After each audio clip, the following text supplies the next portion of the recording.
we won't get a blessed country. We need to talk about these difficult things. And today, on the backdrop of what the NDLEA has found, how do we solve these drug problems in our society?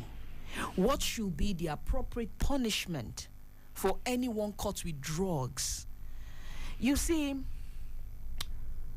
drugs not only affect individuals, they also affect economies. In one warehouse, over or almost 200 billion naira worth of drugs was found. If the Nigerian economy gets slapped with 200 billion naira today, it will feel it. It will feel it. Now, some of the effects of drugs are visible when it's an individual taking it. Ill health, sickness, death, misbehaviors, what they do and all of that. But the greater effect of these things in the society are the economical challenges that is visited on all of us as a people. And so, as a people, we need to decide, how do we solve these issues, especially with regards to drugs? The insecurity challenges in Nigeria, when you check the bottom line, it usually has to do with drugs. Abi? Am I lying? By the time you look at many of our problems, the fact that Nigeria hasn't grown as fast as it should is because some of our money is being used to purchase drugs. And if it is being used to purchase drugs, it means that some people who should be making valid decisions on behalf of this nation are making it based on UI. You know what I mean? They are making it UI. And if they are making it UI, how do they then make those decisions that will be good for the entire nation? Lawrence, over to you. Tell me, it's always a difficult area to look at because number one, this is a global business, very massive, very deadly, and the turnover is so high that the temptation is always very great for people to indulge in. Nations across the world are fighting this drug business, and the cartel, that word again, most of them have international connection, global connection. They are connected around the world, so they have their eyes and ears almost everywhere, especially the big players. So you get once in a while to get the foot soldiers, the pawns, maybe once in a while you get the distros, and maybe if you're lucky you get the connect once in a while. But the main boys, the main guys behind the scene, they are hardly seen. Most of them have fronts, business fronts, that make them appear legitimate. They're into politics, into business, into other industries. And so government most of the time will find it very difficult. But a lot of countries are also employing very drastic measures. Brazil, for example, do not joke with stuff like that because of the effect it has on its youth. And so they are very, very concerned when it comes to that. In Nigeria, yes, we are really trying, especially the NDLE, in terms of trying to apprehend the sellers, distributors, and all those people. But on the other hand, we should also be taking a look at how we look at the effects on the society, the young boys and girls who are daily, whose lives are being destroyed. Because it's going to manifest in the next 5-10 years what is happening today. The manifestation will start happening 2, 3, 4, 5 years from now. Lawrence, at the beginning of the Zuma headlines itself, right, one of the things you said was about deterrence, about punishment being a deterrent. Are we going to say that we are not punishing enough? Or are we not? Because, Lawrence, the fact that anybody, you see, there's a way they say it in Yoruba. I'm sorry, you know, when this thing enters the body, it's only Yoruba that can bring it out. When they say, that is in full confidence. Very brazen. God, you understand English. When I want to, when the thing is emotional like that, my English fails me, right? Brazen enough. That tells you that if they feel that, okay, they probably will not get caught. That's number one. Two, there's also that aspect of, even if we get caught, it's not, the punishment may not be severe enough. Exactly. And that is where I have an extreme problem. That it's part of it, Kemi, you're correct. Part of it, because why? Another question you ask is, why do people keep going into this crime when they know the consequences? It falls back to what you've said. It's an organized crime. If you happen to get caught, you're going to find somebody's going to make your release possible. Lawrence. And somehow, you know, you remember that story I told you about visit one time to Brazil. To Brazil in Sao Paulo, when we visited the female prison, Nigerians, young girls. And one of the things one of the girls said struck me. She was sentenced to 12 years. She had served 10, and she was on the verge of being released. And one of the lawmakers who was on that trip said, okay, Nanda, you're about to be released. I'll get your details so that we'll facilitate your return to Nigeria and fix you up into something. She said no, that she will go back to the streets. She doesn't have any other job to do, that she was unlucky to get caught. Somebody snitched on her, and this time around she's going to be prepared and everything. So that's the mindset. Now, that brings us to the issue of the mindset. Lawrence, until we come back to a society that values hard work, smart work, and I don't say smart on the other side, until we come back to a society that questions excessive display of... It's not even the excessive display, Lawrence. It's one thing to display. It's another thing to all of a sudden belekale. You understand? Until we come back to that kind of society that asks questions. Excuse me. Yes, and Kemi, this one you just said brings to mind what I think it was Citizen Abimbola that said something about knowing your environment. Remember the Mike, we were talking about the Evans case that was sentenced yesterday. Yes. In what the case, the operation that eventually nailed him. Yeah. That man was kidnapped and kept in his residence for 88 days. In Evans' residence. He was kept there for 88 with his children. And his wives. Everything. And they didn't ask that, Daddy, who is this? Obviously, you know that they know that Daddy is a big boy. He does some certain things that you don't need to ask questions. What am I saying? People drive into that compound every time, drive out, and people, we need to start being inquisitive. They'll say you are a busybody. Yes, let them say. Yes. I know that people who are conscious, and that's why rich people know how to take care of this. There are some places in some of these highbrow areas that you cannot drive 2 or 3 times on the street. Without somebody asking you a question. Going to ask you a question. Excuse me? Are you looking for somebody? Exactly. Who would you like to see? Did you miss your road? Exactly.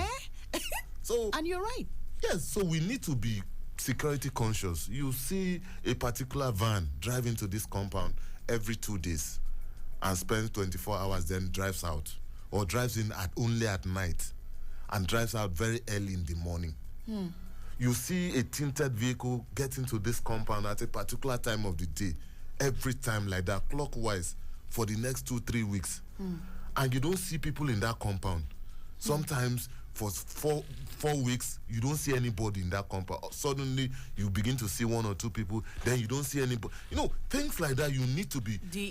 And the truth is, the police are doing such an amazing job that you now have the numbers of virtually all the DPUs online. And they need information. They need this disinformation. Security is about intel.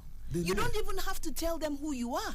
It's about just calling to say, please, around so and so place, even if you don't tell them you live there, I'm sorry, I want to give you classified information. You understand? I want to give you some classified information. I happen to know a particular place where so and so thing is happening. I don't want to reveal my identity. You know, it was those days where you have to walk to the police station before to say, I want to report that things like this should be difficult.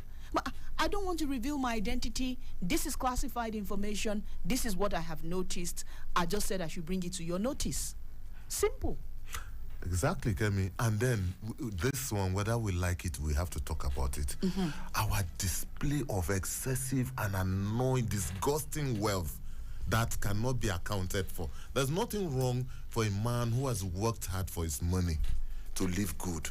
But when you see young boys and girls... Have you ever seen a picture of the richest man in Africa in his own private jet? Well, when he has so many better things to do. Have you ever? You won't now. Have you ever seen him flaunting that he's wearing designers?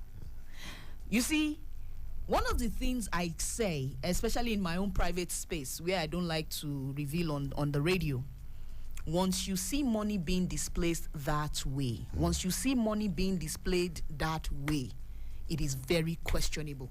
Exactly. No, and it is a pointer to the fact that a lot of questionable things are happening underneath. And this might be a pointer to the policemen, you know, to the NDLEA. I know they're doing a fantastic job. Have some people sit on Instagram. Because you see, the problem with illegally made wealth is that it must show itself. It must show itself. It intoxicates. You understand? You must show that I have arrived. Because it is illegal in the first place. So there is no other way for you to tell anybody that you have arrived except to validation. You understand? That validation is very important to people who make wealth illegally. And that is why a former essay to a governor will still go for a quick, let me just quickly drop one. It's a law of karma. Kemi, you won't blame him. 0818-22-22-205 is the number to call. Karma will not let him be.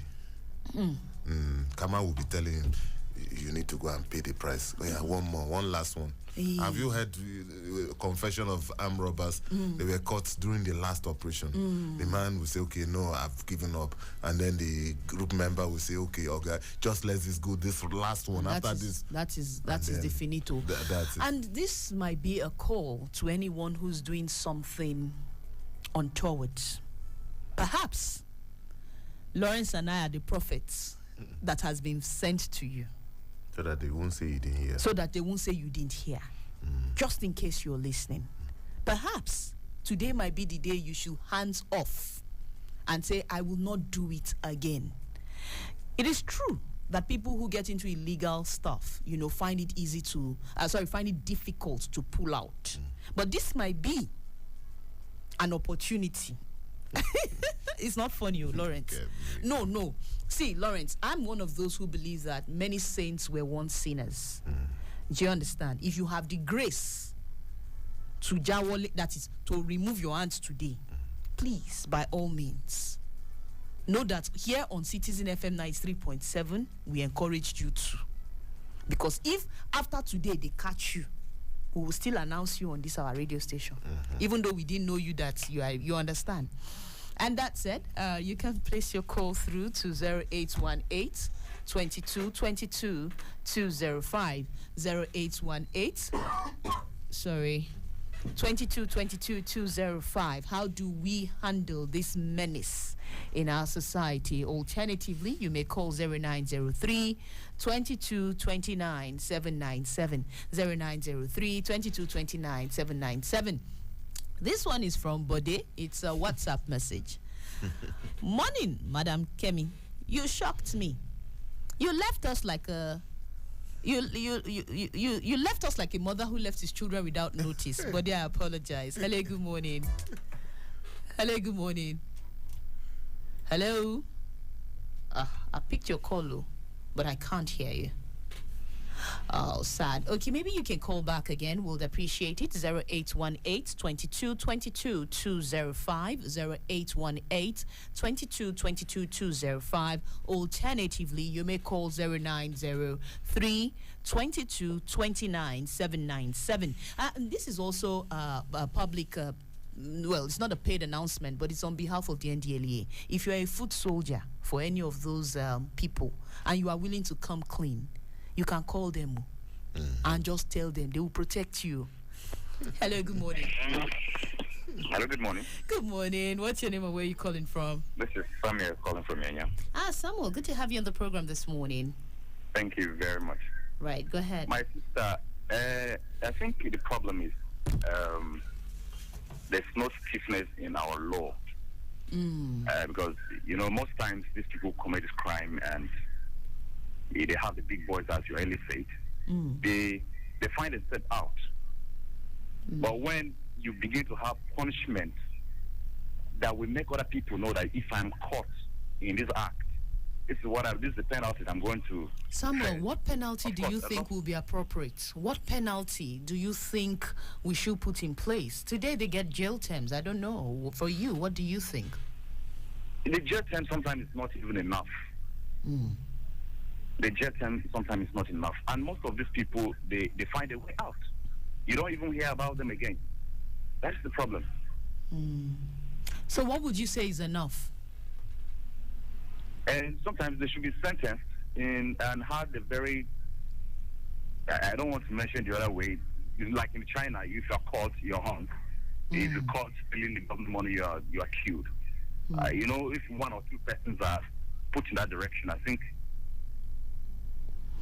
Okay, Samuel, you do have a take there. Lawrence, what do you think of Samuel's take? Well, I know you don't subscribe to capital punishment. Definitely, I don't. But for me, I think once we get the processes of apprehending the criminals and then the processes of prosecution right, every other thing will fall into line. Well, why don't you subscribe to capital punishment?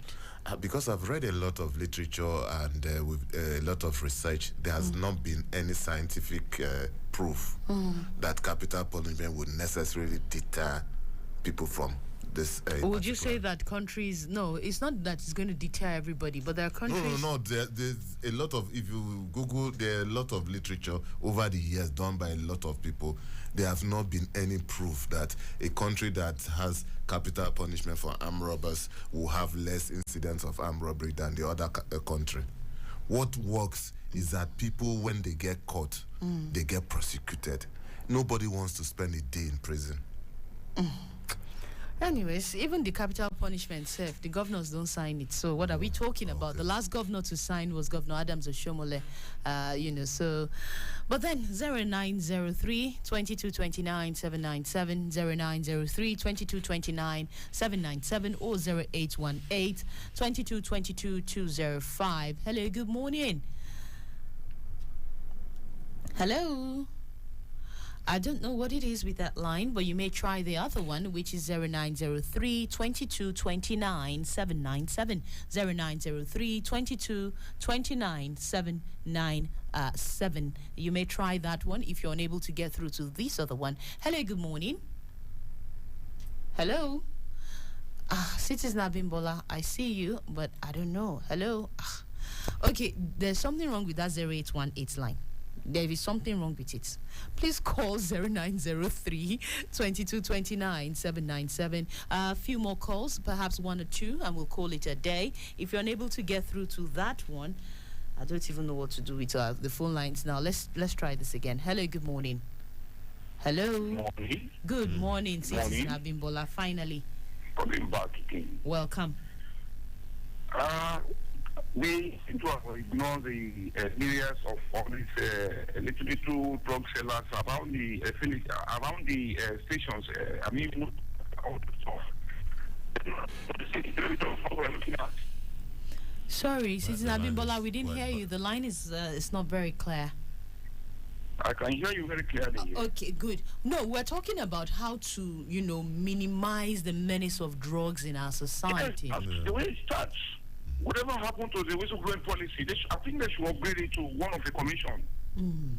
Yes, so we should stop glamorizing these folks on popular culture like this comes. We should stop what has happened to the Nigerian Education Board. You know, these folks are glamorized.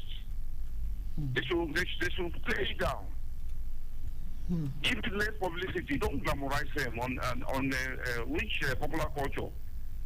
This is my take this morning. Thank you very much. Thank you very much, Citizen Abimbola, and it's 8:24. I see. Don't forget that you get a full dose of me from 9 o'clock when I bring in my guest as we discuss something very important to all Nigerians. And of course, you get a full dose of Lawrence Umuete at 10 also. Lawrence, what are we looking at today? You want to keep it under wraps? Absolutely. So you keep your fingers crossed and join us at that time. The Zuma show continues again at 9, and of course, morning from 6:30. All right, till about this time, we do a lot more before the sports guys come in. A greater Nigeria is possible. A greater Nigeria can become a reality if we Nigerians come together to make it work. It is Citizen FM 93.7. I am Kemi Ashiko, and I'll be back at 9. Stay with me. Up next is the sports program, but before that, let's take something about Nigeria. We will bless Nigeria till Nigeria becomes the blessed country that we look forward to. Nigeria Go Survive. This is the original, and it's actually by Venu Marioge. All right, he titles this one, Nigeria Go Survive. Indeed, this nation, it will survive by the grace of God.